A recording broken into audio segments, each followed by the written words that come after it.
नमस्कार दोस्तों, रीजनिंग के एक नए क्लास के साथ मेरा नाम है सुभाषिष और आप सबको स्वागत करता हूं हमारे यूट्यूब चैनल पे।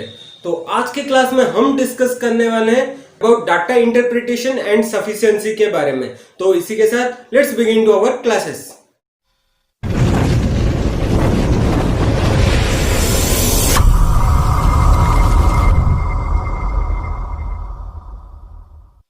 Data interpretation and sufficiency. Data interpretation जो है वो बीआई, डाटा इंटरप्रिटेशन जो है वो मैथ्स में आता है, बेसिकली मैथ्स में ही आता है वो, पर आजकल जो है वो रीजनिंग में पूछने लगा है। इसलिए डाटा इंटरप्रिटेशन के बारे में हम थोड़ा एक या दो क्वेश्चन करने वाला है। सबसे इंपॉर्टेंट जो है हमारा डाटा सफिशिएंसी।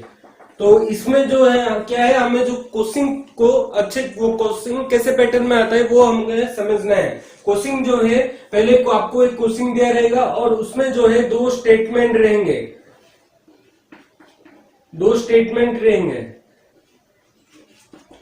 एक तो आपका क्वेश्चन हो गया और उसमें जो है दो स्टेटमेंट रहेंगे। इसके आंसर आप देखकर चलोगे तो इसके 5 बिट में आंसर है, पर आपको एग्जाम में तो सिर्फ 4 ही ऑप्शंस पूछते हैं, उसमें से जो है टिक लगा रहे। पहले तो क्या दिएगा डाटा सफिशिएंसी में कि एक क्वेश्चन आपको पूछेगा, उसमें 2 स्टेटमेंट दिया रहेगा। और अब देखते हैं कि इसके ऑप्शंस कैसे रहते हैं। पहला ऑप्शन हम देखेंगे कि आपको जो दिया गया स्टेटमेंट से कोई एक ही स्टेटमेंट जो है वो करेक्ट रहने वाला है। कोई एक जो स्टेटमेंट है वो आपका करेक्ट रहेगा इसमें। सेकंड ऑप्शन में क्या रहेगा, अगर आपका पहला ऑप्शन पहले बोलता हूँ, फिर से रिपीट करता हूँ। पहला ऑप्शन जो है करेक्ट रहेगा, मतलब दूसरा जो है गलत रहेगा। इसमें पहला अगर करेक्ट हुआ तो दूसरा गलत रहेगा, और इसका ऑपोजिट रहेगा। इसमें अगर दूसरा करेक्ट हुआ तो पहला गलत रहेगा। ऑप्शन ए भी आपको समझ में आ गया। आपको कोई भी एक स्टेटमेंट से ठीक होगा वो बोल रहा है। देन तीसरा स्टेटमेंट क्या रहेगा, तीसरा स्टेटमेंट ये रहेगा कि आपका जो एक या फिर 2 ठीक हो सकते हैं, ऐसे देगा सेकंड। ये जो है इधर और का आंसर रहेगा। इसमें इधर और में ये आएगा। देन ऑप्शन नंबर 4 देखते हैं क्या रहेगा। इसमें जो है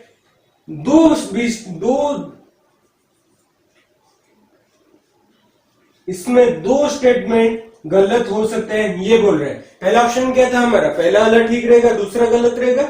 दूसरा वाला ऑप्शन क्या था, इसमें दूसरा वाला ठीक रहेगा, पहला वाला स्टेटमेंट गलत रहेगा।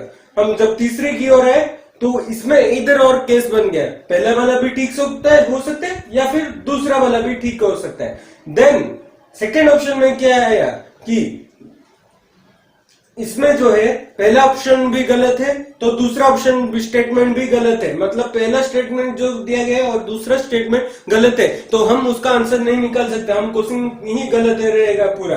तो ये वाला ऑप्शन को आपको टिक कर लेना है। देन 5th नंबर बिट जो रहेगा, इसमें पहले वाला भी आप पहले स्टेटमेंट को लेकर आंसर निकाल लोगे, सोचोगे तो उसमें नहीं आएगा। पहले छोड़कर दूसरा को सिर्फ लेकर निकालोगे तो नहीं आएगा। जब ये दोनों मिलकर आएंगे तभी ये आंसर ठीक रहेगा। उसमें आपको ये बात समझना है। इस 3 चीज को आपको ठीक से समझना है। पहला या दूसरा, पहला क्या रहा, पहला ऑप्शन क्या रहा, पहला वाला ठीक रहेगा, दूसरा गलत रहता है। दूसरा स्टेटमेंट अगर ठीक रहेगा तो पहला गलत रहेगा, ऑप्शन में ऐसे दिया है। तीसरा में क्या है, इधर पहला ठीक हो सकता है और दूसरा भी ठीक हो सकता है, दोनों भी ठीक हो सकते हैं। चौथे में क्या आया, चौथे में यह आया कि पहला भी गलत है, दूसरा भी गलत रहता है, तो इसका आंसर हम कंक्लूजन पर नहीं आ पाते हैं। 5वें नंबर में क्या है कि पहले को लेकर आप सॉल्व करोगे क्वेश्चन तो नहीं होगा, दूसरे को लेकर सॉल्व करोगे तो नहीं होगा। ये दोनों क्वेश्चन रिलेट कर रहे हैं, 1-2 स्टेटमेंट आप मिलाने से ही आपको आंसर आता है। यही जो है डाटा सफिशिएंसी का ये जो पार्ट है, आपको पैटर्न जो है आपको याद रखना है ताकि आप जो है क्वेश्चन सॉल्व कर सकते हैं। Let's begin to the question. इधर मैंने डाटा इंटरप्रिटेशन का एक क्वेश्चन लिखा है, चलिए देखते हैं इस क्वेश्चन में क्या लिखा है। इस क्वेश्चन में लिखा है कि 5 स्टूडेंट्स के नाम है जिसमें से 4 डिफरेंट सब्जेक्ट्स के मार्क्स मेंशन किए गए हैं। इधर जो है 5 स्टूडेंट्स का नाम है और ये सब्जेक्ट्स का नाम है, और इधर डिफरेंट मार्क्स ऑब्टेन वो लिखा है। Which student score the maximum marks, कौन से स्टूडेंट मैक्सिमम मार्क्स स्कोर किया गया है ये पूछ रहा है। तो हम पहले जो है इसको आसान तरीके से जल्दी सॉल्व करने की कोशिश करते हैं। पहले क्या है देखते हैं ऑप्शंस में क्या है, कौन सा दिए गए, पी क्यू आर टी। तो इधर जो है एस को पूरा कंप्लीटली एलिमिनेट कर देते हैं, क्योंकि एस की कोई जरूरत नहीं, आप कैलकुलेट करने की कोई जरूरत नहीं। सेकंड देखेंगे क्या है, सेकंड देखिए आप इधर हाईएस्ट मार्क कौन सा है, पी का 96 99, दो सब्जेक्ट में हाईएस्ट है। क्यू का देखिए कौन सा कितना हाईएस्ट है, 99 94, इसका भी दो हाईएस्ट है। आर का देखिए कितना है, कितना सब्जेक्ट में हाईएस्ट है वो, 99 99 92, तीन सब्जेक्ट। टी में देखिए 95 92 92, तीन सब्जेक्ट, मतलब ये दो सब्जेक्ट हाईएस्ट है, ये दो कट गए। अब जो है हमें इन दोनों का टोटल मार्क निकालना है, आर और टी का टोटल मार्क हमें निकालना है, कितना आएगा पहले देखते हैं। 9 to 11 20 29, 8 to 10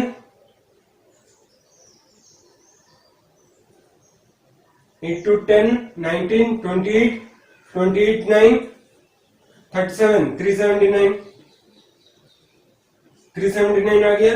टी का देखते हैं कितना आएगा, 5 to 7 to 9 615, 1 carry 10 9 10 19 28 36 365। तो हमारा कौन सा हाईएस्ट है, आर है हाईएस्ट, तो ऑप्शन आर। तो इतने जल्दी से ही आपको सॉल्व करना है। पहले आपको मैंने क्या किया इधर एस, पहले मैंने ऑप्शंस देखा किस किस के दिए हैं, P Q R T, P Q R T, तो एस नहीं था, एस को कंप्लीटली एलिमिनेट कर लिया। सेकंड थिंग क्या किया मैंने, इधर जो है हाईएस्ट स्कोरिंग सब्जेक्ट कितना है इनका, कौन से सब्जेक्ट में वो 90s लाए हैं वो चेक किया। आर जो है 2 लाया था, क्यू 2 लाया था, आर 3 टी 3, तो दो जो है उनको दोनों को एलिमिनेट कर लिया। अब रहे 3 का जो है हमने ऐड कर लिया और टोटल फाइंड आउट कर लिया। और कौन हाईएस्ट है, आर हाईएस्ट है, आर जो है टॉपर है इनमें से। तो बढ़ते हैं अगले क्वेश्चन की ओर। क्वेश्चन को देखते हैं कैसे सॉल्व किया जाता है। इधर क्या है, इस क्वेश्चन में 7 कंट्रीज दिए हैं इस चार्ट पे, और उनका जो कॉफी प्रोडक्शन कितना है कौन सा कंट्री का वो दिया है। और ये पूछा है कि हमें जो है इसका रेशियो निकालना है किस किस के साथ, 3 कंट्रीज के लास्ट, मतलब जो लास्ट 3 कंट्रीज जो कम प्रोडक्शन के उनके साथ जो हाईएस्ट 3 कंट्रीज जो हाईएस्ट प्रोडक्शन कर रहे हैं उनके साथ जो है हमें डिफरेंस रेशियो निकालना है। तो पहले देखते हैं कि कौन कौन 3 कंट्री जो है कम प्रोडक्शन किए हैं। पहले तो है नेपाल, थाईलैंड, रशिया, इनका कितना है 82, इधर लिख देते हैं, जगह कहां पर है, इधर 82 104 120, ये जो है लास्ट 3 है। इसका सम निकालते हैं, कितना आएगा इसका सम रहेगा 4 to 6 8 to 10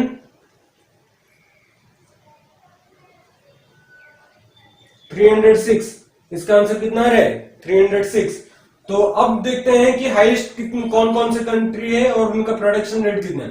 300 250 एंड 272। 300 इंडिया आ गया हमारा, दूसरा ब्रिटेन, और तीसरा है हमारा चाइना। तो देखते हैं 300, इसको भी ऐड कर लेते हैं, 250 272। अब सॉल्व करते हैं, ये आएगा 2, ये 12, ये 1 कैरी कर लिया, 3 2 6 2 7 3 2 5 2 7 1 8 822 306। अब क्या बोल रहे हैं, वो रेशियो निकाल रहे हैं। रेशियो कैसे निकालने के लिए बोला है, पहले जो है लास्ट कंट्री रहेगा, मतलब जो लास्ट 3 कंट्रीज का कितना आ रहा है प्रोडक्शन, 306 बाई 822। अब इसको सॉल्व करेंगे और रेशियो निकालेंगे। पहले तो ये 2 से सॉल्व करते हैं, कितना आएगा 153 आएगा, एंड ये वाला आएगा 411। इसको और सॉल्व होगा क्या, चलो 3 से ही सॉल्व करते हैं। 3 5 1 इधर रहा, 3 1 एक 3, उसके बाद 21 7, तो हमारा आंसर कितना आएगा?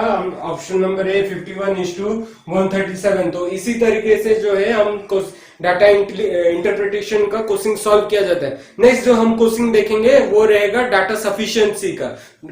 सो let's begin to our question of data sufficiency. तो आइए देखते हैं इसको। ये है डाटा सफिशिएंसी के 2 क्वेश्चंस दिए हैं और उसका 2 स्टेटमेंट भी है। तो क्वेश्चन पहले देखते हैं क्या है। How many pencil does the shopkeeper sells on Monday? Monday के दिन जो है शॉपकीपर ने कितना पेंसिल सेल किया है वो पूछ रहा है। पहले बिट देखते हैं, इधर हम सॉल्व करेंगे, इसके नीचे ध्यान से देखना।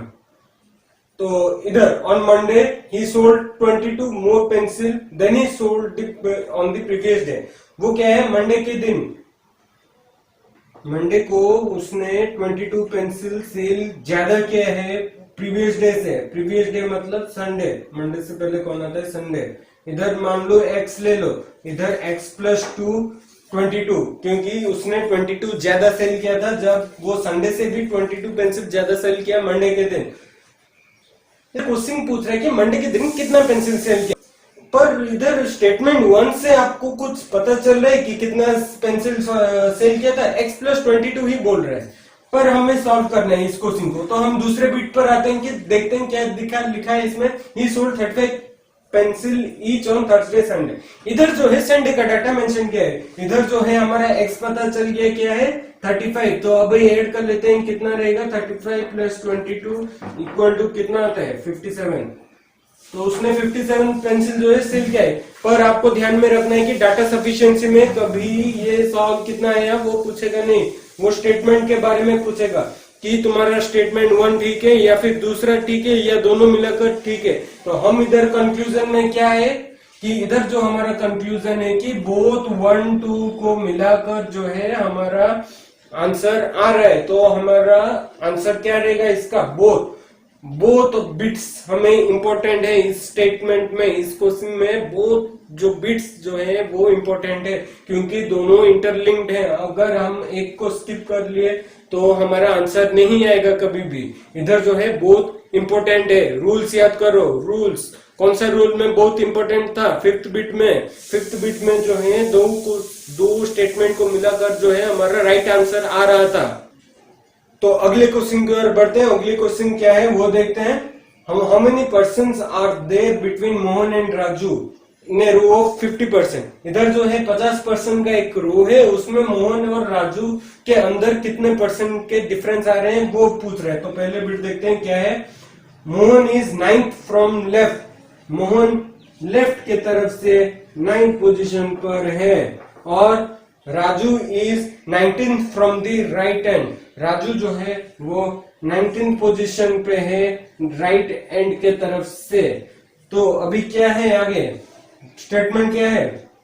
हाँ, स्टेटमेंट तो इधर डिफरेंस पूछ रहा है। तो how many persons are there between Mohan and Raju in a row 50%? आपको करने क्या है, इधर आपको पोजीशन उसने मेंशन कर दिया, तो आपको सिंपली एक फॉर्मूला डालना है 50 - 9 + 19। इसको आपको सॉल्व करना है। कितना आएगा आंसर? 50 - 28 22। तो हमारा आंसर आ रहा है ना। तो स्टेटमेंट 1 अभी के लिए हमारा सही है। हम जो है एक ही स्टेटमेंट से इसके अंदर कितने परसेंट का डिफरेंस है वो निकाल दिए। मतलब हमें स्टेटमेंट 2 के जाने की और जरूरत नहीं। फिर भी हमें देख लेना है कि स्टेटमेंट 2 जो है वो क्वेश्चन को सेटिस्फाई कर रहा है या नहीं कर रहा है। अगर कर रहा होगा तो इधर और का आंसर रहेगा। तो देखते हैं। Mohan is 8 places away from John. इधर क्या है? इधर क्या दिया है?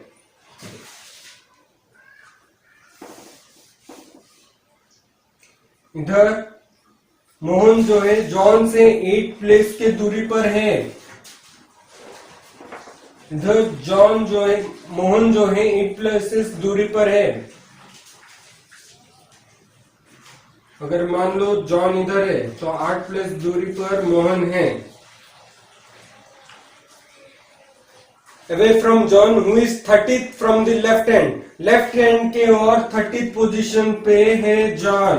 तो इधर मोहन का पोजीशन तो पता चल गया, पर मोहन और राजू का डिफरेंस कुछ आ रहा है क्या? मोहन इधर क्वेश्चन पर क्या पूछा था, मोहन और राजू के अंदर कितने परसेंट का डिफरेंस है, जबकि 50% का रो में से।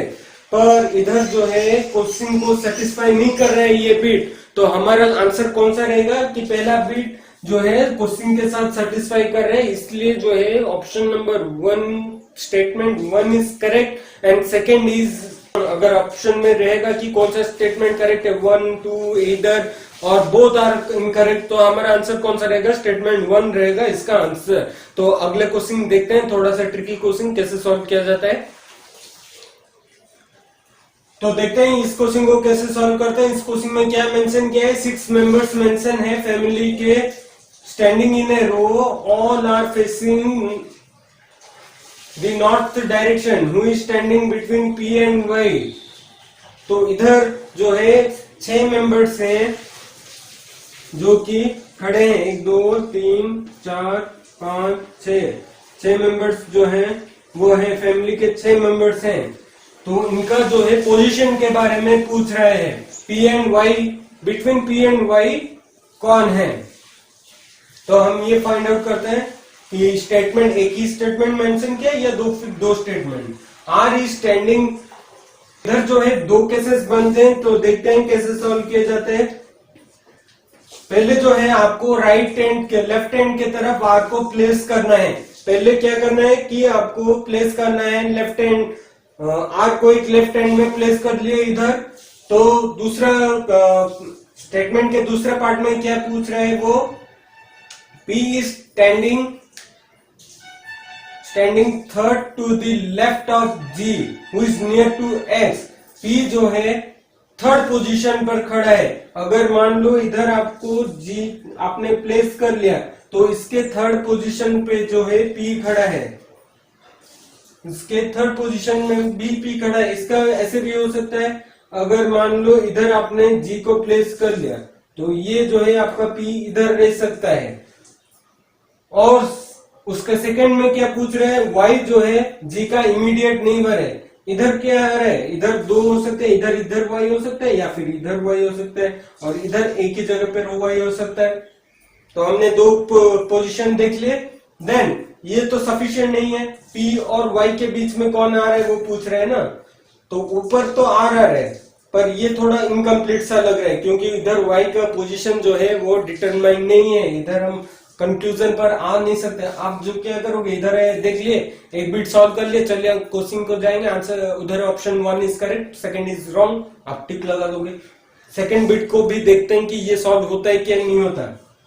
इधर क्या मेंशन किया गया है, G is not an immediate neighbour of X। इधर क्या बोल रहा है कि G जो है X का इमीडिएट नेबर नहीं है। तो इधर क्या होगा, X का इमीडिएट नेबर नहीं होगा, G जो है X का इमीडिएट नेबर नहीं होगा। तो इधर कर लेते हैं, इधर प्लेस, इधर क्या रहेगा, इधर प्लेस कर लिया हमने, जो है प्लेस नहीं होगा। तो हमारा जो पहला एजप्शन जो था, हमने एक सिस्टम लेकर बना रहे थे, ये गलत हो गया, ये कंप्लीटली गलत हो गया। अब हमने Y को इधर प्लेस कर लिया, इधर Z प्लेस कर लिया, X जो है लेफ्ट हैंड के आ रहा है, ये कैंसिल है। अब इधर देखेंगे तो एक्सट्रीम एंड पर भी नहीं है और G का इमीडिएट नेबर भी नहीं है, तो ये ठीक रहा। तो ऑब्वियसली इतने सब सारे आगे 5 मेंबर्स आगे, बस और एक कौन सा मेंबर बचा, Z बचा। अब क्या पूछ रहा है, P एंड Y के अंदर कौन आ रहा है, P एंड Y के अंदर कौन आ रहा है, X आ रहा है। तो हमें क्या पता चला, हमें इन दोनों बिट को लेकर, इन दोनों स्टेटमेंट को लेकर ही हमारा आंसर, हम जो है कंक्लूजन पर आए, और Y जो है हमारा, sorry P and Y, X जो है हमारा आंसर आया। अब इसका आंसर क्या होगा कि both 1 and 2 are statements are necessary for the answer. 1 और 2 को लेकर ही हम जो है इसके आंसर तक पहुंच पाए। अगर इसी तरीके से आप जो है इससे भी ज्यादा क्वेश्चन सॉल्व, इससे भी ट्रिकी क्वेश्चन सॉल्व करना चाहते हो, तो लिंक डिस्क्रिप्शन में है सोशल मीडिया का, आप उधर हमारे साथ ज्वाइन हो सकते हो। उधर जो है हम बहुत सारे इसके जो test series related question paper जो है सॉल्व करने वाले हैं। अगर आपको अच्छा लगा हो तो लाइक कर लेना। अगर आपको कोई भी डाउट हो डाटा सफिशिएंसी या फिर डाटा इंटरप्रिटेशन को लेकर, आप जो है हमें कमेंट सेक्शन में पूछ सकते हो, हम जरूर से आपके आंसर को रिप्लाई करेंगे। अगर क्लास अच्छा लगा हो तो लाइक कर लेना, फ्रेंड्स के साथ शेयर कर लेना। अभी तक अगर सब्सक्राइब ना किया हो तो सब्सक्राइब जरूर से कर लें। तब तक जय हिंद, वंदे मातरम।